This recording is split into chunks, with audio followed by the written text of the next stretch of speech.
Ladies and gentlemen, welcome to PRC Foundation. আজকে আমরা Langston Hughes এর একটা গুরুত্বপূর্ণ কোশ্চেন নিয়ে আলোচনা করব। আর এই গুরুত্বপূর্ণ কোশ্চেনটা হচ্ছে elements of anti racism in Langston Hughes poetry. তো গাইস, এটাকে আমরা অন্যভাবে বলতে পারি যে why is Langston Hughes called an anti racialist poet, এটা বলতে পারি। তো আলোচনার শুরুতে তোমাদেরকে একটা প্রশ্নের মাধ্যমে আলোচনাটা আজকে শুরু করতে চাই। আর সেই প্রশ্নটা হচ্ছে, বলো দেখি রেসিসিজম এবং স্ল্যাভারি সিস্টেমের মধ্যে পার্থক্য কি? সবাই ভাবছো দুইটা হয়তো একই, but for your kind information এটা তোমাদেরকে বলে দিতে চাই আসলে দুইটা একই না। স্ল্যাভারি সিস্টেমটা হচ্ছে দাস প্রথা, আর রেসিসিজম যেটা সেটা হচ্ছে বর্ণবাদ প্রথা। অর্থাৎ স্ল্যাভারি মানে হচ্ছে দাস প্রথা, আর রেসিজম মানে হচ্ছে বর্ণবাদ প্রথা।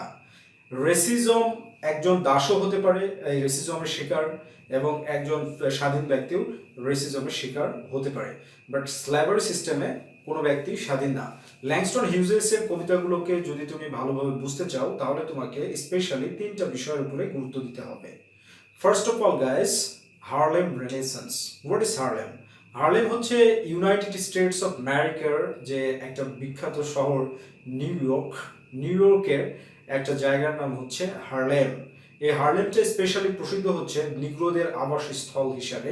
এখানে নিগ্রোরা বেশি বাস করে, এবং হার্লেমে একটা মিউজিয়াম রয়েছে যেখানে নিগ্রোদের কৃষ্টি কালচার সংস্কৃতি সংরক্ষণ করা হয়ে থাকে। সো হার্লেম রেনেসান্স বলতে তাহলে কি বোঝানো হয়? Harlem Renaissance means intellectual, social and artistic revolution of movement of the নিগ্রোস।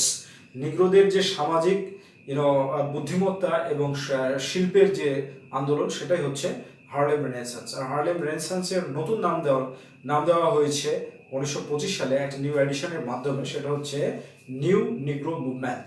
Harlem রেনেসান্সটা স্প্যানিং হয়েছিল, অর্থাৎ এটা মূলত শুরু হয়েছিল 1925 স্টার্ট, 1920 সাল থেকে কিন্তু এটা যাত্রাপথ, বা 1920 সালে হার্লেম রেনেসান্সটা হয়েছিল।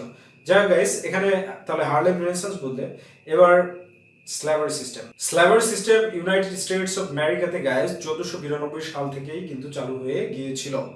এবং এই 1492 সালের পর থেকে যখন কলম্বাস আমেরিকা আবিষ্কার করে, তখন থেকেই নিগ্রোদেরকে আফ্রিকা থেকে নিয়ে এসে ধরে ধরে বিক্রি করে দেওয়া হতো স্ল্যাভারি সিস্টেম, অর্থাৎ দাস প্রথার হিসাবে। আর স্ল্যাভারি সিস্টেম বলতে আসলে যে মারাত্মক জিনিস, সেটা হচ্ছে একজন দাস, সে তার সন্তানও দাস হবে, তার সন্তান দাস হবে, তার সন্তান দাস হবে, তার মানে বংশ পরম্পরায় এই দাস প্রথাটা চলতে থাকবে।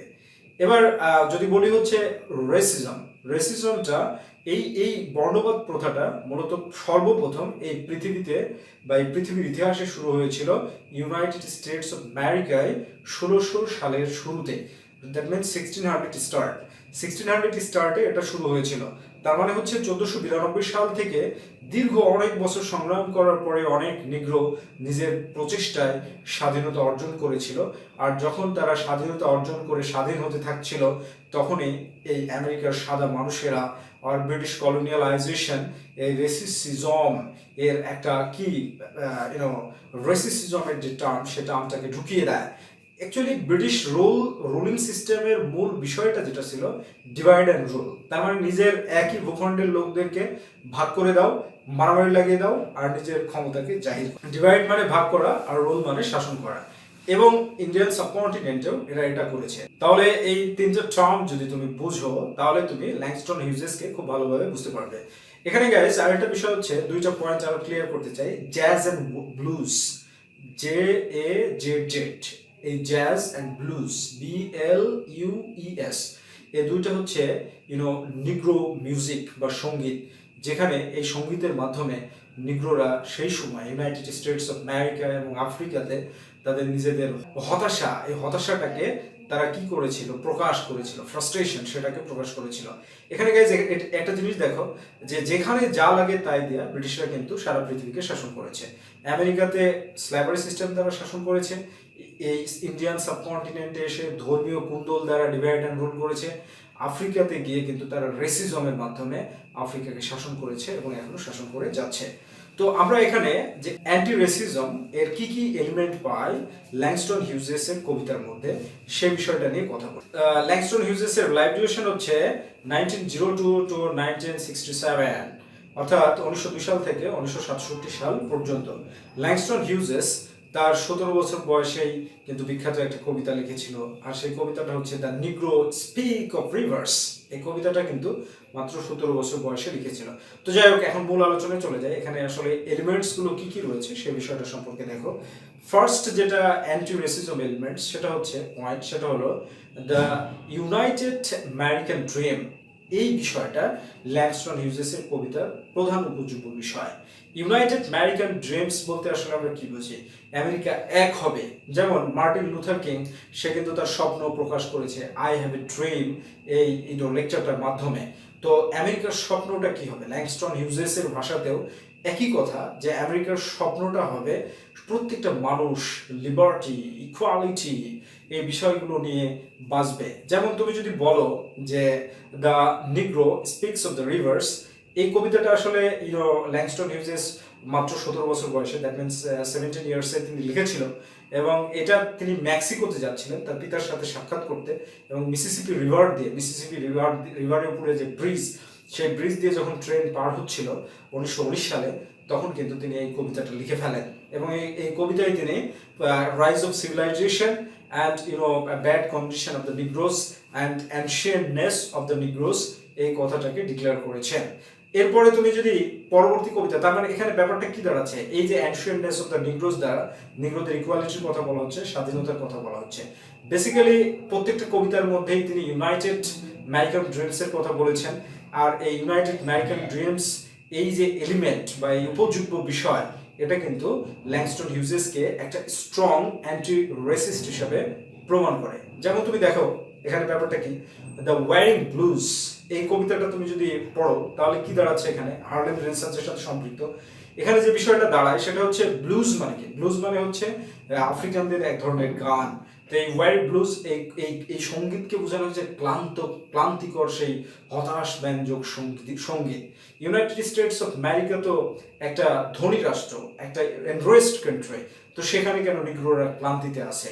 কারণ নিগ্রোদেরকে কি করা হয়েছে? সোশ্যালি সেগ্রিগেটেড করে দেওয়া হয়েছে, পৃথক করে দেওয়া হয়েছে। কিন্তু ল্যাংস্টন হিউজেস এটার মাধ্যমে কিন্তু এটা বোঝাতে চেয়েছে এই স্বপ্ন না তার, এই স্বপ্ন যে তার না, সেগ্রিগেশনের যে স্বপ্ন না, সেটা তিনি প্রমাণ করেছেন আই টু সিং আমেরিকা এই কবিতাটার মাধ্যমে। আই টু, আসলে এই কবিতাটার অরিজিনাল টাইটেল হচ্ছে আই টু অনলি, অর্থাৎ আমিও। আর এখানে পরবর্তীতে এটাকে মডিফাই করে বলা হয় আসলে আই টু সিং আমেরিকা। এই জায়গাতে আসলে স্পিকার বলছে যে আমিও একজন আমেরিকান, এবং আমি আমেরিকাকে সেইভাবে দেখতে চাই যেখানে সকল মানুষ একই স্বপ্ন নিয়ে, একই সমতা নিয়ে বাঁচবে। এটাই হচ্ছে তার স্বপ্ন। সো ফার্স্ট এলিমেন্ট যেটা, সেটা হচ্ছে দ্য ইউনাইটেড আমেরিকান ড্রিমস। এটার মাধ্যমে ল্যাংস্টন হিউজেস কিন্তু অ্যান্টি রেসিসিজম, তার যে উদ্দেশ্য, সেটাকে ব্যাপকভাবে প্রকাশ করেছেন। তো গাইস, নেক্সট পয়েন্ট, রেসিসিজম নিজে। রেসিজমকে উপস্থাপন করেছেন ল্যাংস্টন হিউজেস তার কবিতায়। তো রেসিজম বলতে কি বুঝি? বর্ণবাদ। বর্ণবাদ বলতে আসলে বোঝানো হয় কি, যে কালোদেরকে আমেরিকার সমাজ থেকে বিচ্ছিন্ন করেছে, এটাকে রেসিজম বলা হয়।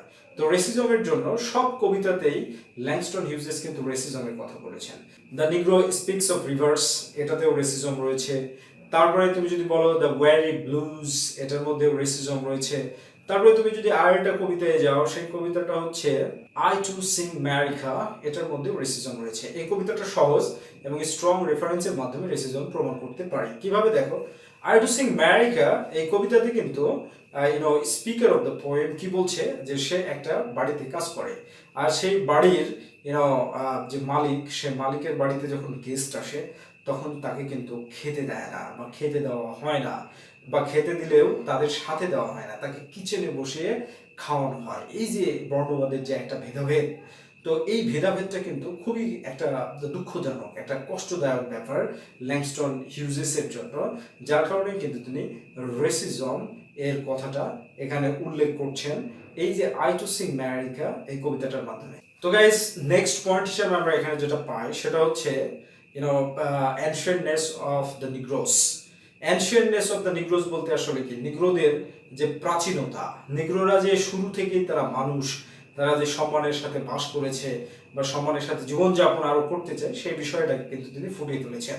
এই পয়েন্টের জন্য উৎকৃষ্ট দৃষ্টান্ত আমরা দিতে পারি the negro speaks of the rivers এই কবিতাটা থেকে। ওয়াল্ট হুইটম্যানকে ফলো করে এই কবিতাটা বেসিক্যালি লেখা হয়েছে। এই কবিতায় অনেকগুলো নদীর রেফারেন্স রয়েছে, মূলত 4টা নদীর, আমি 2টার কথা বলছি। একটা হচ্ছে মিসিসিপি আর আরেকটা হচ্ছে নীল। নীল নদের ধারের সভ্যতার কথা বলা হয়েছে, যেখানে কিন্তু কালো মানুষের আবাসস্থল আছে। আর মিসিসিপির এই মার্ডি গোল্ডেন রিভার দ্বারা ল্যাংস্টন হিউজ যেটা বুঝিয়েছেন যে নিগ্রোরা আসলে এই পৃথিবীতে তাদের আদি সভ্যতা থেকেই এই পৃথিবীতে বিরাজমান, তারা কোনো বন্য মানুষ না, তারা সম্মানের সাথেই ছিল। আর তারা সম্মানের সাথেই ইউনাইটেড স্টেটস অফ আমেরিকাতে আমেরিকান হিসাবে কিন্তু তারা থাকতে চায়। এরপরে গাইস নেক্সট পয়েন্টে যদি যাই, স্ল্যাভারি সিস্টেমের মাধ্যমে এই অ্যান্টি রেসিজম এই পয়েন্টটা ল্যাংস্টন হিউজ তার মতামতটা ফুটিয়ে তুলেছেন। দেখো স্ল্যাভারি সিস্টেমের মাধ্যমে কিভাবে তিনি ফুটিয়ে তুললেন। স্ল্যাভারি সিস্টেমের মাধ্যমে ফুটিয়ে তোলার জন্য তিনি সিম্বলিক পয়েন্ট অফ ভিউ ব্যবহার করলেন। কিরকম? যেমন Mississippi muddy and golden rivers দ্বারা তিনি স্ল্যাভারি সিস্টেম এবং আব্রাহাম লিঙ্কনকে বুঝিয়েছেন symbolically. And this is fact, this is the analysis of the critics. তো এখানে এই পয়েন্টটা তারা কি বুঝিয়েছে? বুঝিয়েছে যে আব্রাহাম লিঙ্কন কি বক্তব্য দিয়েছিল যে এই এই ইউনাইটেড স্টেটস অফ আমেরিকায় সবাই একই থাকবে, একই স্বপ্ন নিয়ে থাকবে। That means government of the people, by the people, for the people. জনগণের দ্বারা যে সরকার হবে, জনগণের জন্য সেই সরকার হবে, জনগণের সেই সরকার হবে, এই বিষয়টাকে রিফ্লেক্ট করেছে। আর আব্রাহাম লিঙ্কনকে উল্লেখ করার মাধ্যমে জর্জ ওয়াশিংটন বা আমেরিকার স্বাধীনতা যুদ্ধকেও কিন্তু তিনি উল্লেখ করেছেন। যখন অ্যানসেস্টার্স যারা ছিল তারা কিন্তু বলেছে যে যারা fourth father's of the freedom fight, তারা বলেছে যে এভরি ম্যান আর ক্রিয়েটেড ইকুয়াল, প্রত্যেকটা মানুষকে সমানভাবে সৃষ্টি করা হয়েছে। এই যে বিষয়টা তারা কিন্তু ডিক্লেয়ার করেছিল। তাহলে স্ল্যাভারি সিস্টেম তার কবিতায় উপস্থাপন করার মাধ্যমে তিনি কিন্তু অ্যান্টি রেসিজম হিসাবে নিজেকে প্রমাণ করছেন। ওকে গাইস, নেক্সট পয়েন্ট হচ্ছে aspiration, dignity and self actualisation. এই পয়েন্টগুলোকে আমরা কিভাবে প্রমাণ করতে পারি? তো আমেরিকান ড্রিমের ক্ষেত্রে ল্যাংস্টন হিউজেস যেমন বলছে যে হার্লেম কবিতার মাধ্যমে, হার্লেম কবিতাটা মূলত লেখা হয়েছিল 1951 সালে। এটা হার্লেম রেনেসান্সের সাথে সম্পৃক্ত না, কিন্তু হার্লেম কবিতাটা লেখা হয় 1951 সালে। তো 1951 সালে যখন হার্লেম কবিতাটা লেখা হয়, তখন কিন্তু তিনি আমেরিকার স্বপ্নের স্থগিত হয়ে গিয়েছে সেই কথাটাকে রিফ্লেক্ট করেছে। কারণ আমেরিকা সেই স্বপ্ন নিয়ে সামনে আগাতে পারছে না যেই স্বপ্ন নিয়ে আমেরিকার আগানোর কথা। দ্যাট মিনস একই হাতে হাত রেখে, একই কাঁধে কাঁধ রেখে, একই পায়ে পা চলে আমেরিকাকে সামনের দিকে এগিয়ে নিয়ে যাওয়া, এই বিষয়টা তিনি প্রকাশ করেছেন। আর ইম্পর্টেন্ট ব্যাপার হচ্ছে, মজার ব্যাপার হলো এই আকাঙ্ক্ষাটা এই কবিতার মাধ্যমে সবচেয়ে তিনি ফুটিয়ে তুলেছেন। দ্য ওয়াইল্ড ব্লুজ এই কবিতার মাধ্যমেও কিন্তু তিনি এই আকাঙ্ক্ষাটা ফুটিয়ে তুলেছেন। যে ওয়াইল্ড ব্লুজ থেকে তিনি এটা বলছে যে একজন নিগ্রো, ওল্ড নিগ্রো, সে একটা খুবই জীর্ণ শীর্ণ আলোতে গান গাচ্ছে, পিয়ানো বাজাচ্ছে, পিয়ানোতে সুর তুলেছে ওয়াইল্ড ব্লুজ, অর্থাৎ আফ্রিকান সঙ্গীতের যে সঙ্গীতটা ফ্রাস্ট্রেশন এবং ডিসপেয়ারের কথা বলে, সেটা কিন্তু তিনি বাজাচ্ছেন। আর এইটা দেখে তার মধ্যে মনে হচ্ছে যে এখানে রেসিজম এর ব্যাপকতা এবং নিগ্রোদের কি অবস্থা ইউনাইটেড স্টেটস অফ আমেরিকাতে, সেটাকে কিন্তু তিনি রিফ্লেক্ট করছেন। বাট গাইস, এখানে হার্লেম রেনেসান্সের মাধ্যমে তিনি তার অ্যাসপাইরেশনটাকে আরো ফুটিয়ে তুলছেন, তিনি ডিগনিটিটাকে আরো ফুটিয়ে তুলছেন এবং তিনি সেলফ অ্যাকচুয়ালাইজেশনের কথা বলছেন। সেলফ অ্যাকচুয়ালাইজেশন বলতে নিজেকে বাস্তবায়ন করা। বাস্তবায়ন করা বলতে কি বুঝি আমরা? বাস্তবায়ন করা বলতে বুঝি আমি যে স্বপ্নটা দেখি সেই স্বপ্নটাকে বাস্তবায়ন করা। তো ল্যাংস্টন হিউজের স্বপ্ন দেখছে আমেরিকাতে কালো মানুষরা সাদাদের পাশাপাশি একই রকম সুযোগ সুবিধা অধিকার ভোগ করবে। আর সেই স্বপ্নটাই হচ্ছে সেলফ অ্যাকচুয়ালাইজেশনের মূল টার্ম। সেলফ অ্যাকচুয়ালাইজেশনকে তুমি যদি প্রুভ করতে চাও, তাহলে আই টু সিং আমেরিকা, এটা থেকে সবচেয়ে বেশি প্রুভ করা যাবে। কারণ হচ্ছে এই একজন নিগ্রো দাস যে কাজ করে, সে বলছে যে আমি এইভাবেই খেয়ে খেয়ে আমি শক্তিশালী হচ্ছে, আমি বেড়ে উঠছি, কিন্তু একদিন আসবে যখন বর্ণবাদ থাকবে না, আর তখন আমাকে সবাই টেবিলে একসাথে খেতে ডাকবে, আর তখন যখন আমি তাদের সাথে খেতে বসবো তখনই তারা লজ্জা বোধ করবে। এই যে এই ধরনের কনসেপশনগুলো, এই জন্যই ল্যাংস্টন হিউজেসকে অ্যান্টি রেসিস্ট অর ল্যাংস্টন হিউজেসের কবিতার মধ্যে অ্যান্টি রেসিসিজম এলিমেন্টস রয়েছে, আমরা সেটা প্রমাণ করতে পারি। Hope your conception is clear. এই নোটটা সংগ্রহ করার জন্য তোমরা আমাদের যে ওয়েবসাইটে যে আছে সেখান থেকে কালেক্ট করতে পারো, এই ডেসক্রিপশন বক্সের লিঙ্ক থেকে কালেক্ট করতে পারো, এবং তোমরা ফোন করার মাধ্যমে, কল করার মাধ্যমে আমাদেরকে এই নোটটা কালেক্ট করতে পারো, এবং অন্যান্য যে নোট তোমার লাগবে সেই নোটগুলো তুমি কালেক্ট করতে পারো। আর এই ভিডিওটা থেকে যদি এতটুকু উপকৃত হও তাহলে অবশ্যই তুমি এই ভিডিওটা তোমার বন্ধুর সাথে শেয়ার করবে। Have a good day.